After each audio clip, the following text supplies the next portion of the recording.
বন্ধুরা আমরা কিন্তু মাছ আজকে পেলাম না, তাই জন্য বাড়ি ফিরছিলাম। বাড়ি ফেরার সময় দেখি সামনে একটা খেজুর গাছ, সেখান থেকে আমার মা খেজুর পাড়ছে।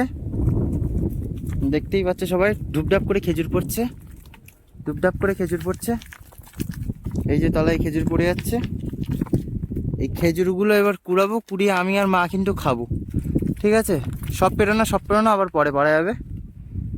তো এই যে বন্ধুরা, এই যে খেজুর, এটা কিন্তু আমি এবার খাবো। ঠিক আছে, খেজুরগুলো কিন্তু সত্যি খুবই মিষ্টি।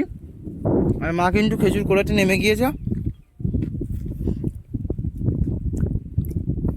ঠিক আছে, মা খেজুরগুলো তুলে আনুক, একসাথে খেজুরগুলো খাবো।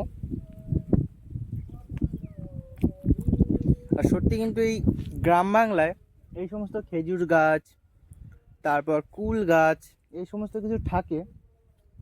আমরা কিন্তু বেশ মানে ধরুন বিকালে আমরা খেলতে এলাম এরকম মাঠের দিকে, এসে কিন্তু আমরা সেই খেজুর, তারপর কুল, এই সমস্তগুলো কিন্তু আমরা খাই পেড়ে গাছ থেকে।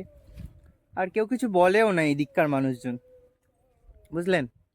গ্রামের দিকে থাকার কিন্তু একটা মজাই আলাদা। আর এই যে দেখছেন কুল গাছ, শীতকালে এখানে কুল হয়, এখান থেকে খাই আমরা কুল সবাই পেড়ে পেড়ে। মা আসুক, দেখাচ্ছি আপনাদেরকে খেজুরগুলো। কিন্তু খেজুর খুঁটে চলে এসছে। ঠিক আছে, মা কিন্তু আপনাদেরকে দেখাবে কতটা খেজুর পেয়েছি। দেখতেই পাচ্ছ, খেজুর গাছের থেকে পারলাম সবে মাত্র, খেতেও সুন্দর, গ্রামের জিনিস, সুস্বাদু।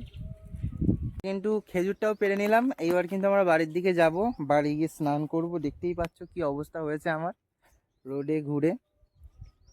তো চলো বাড়ির দিকে যাওয়া যাক বন্ধুরা, টাটা।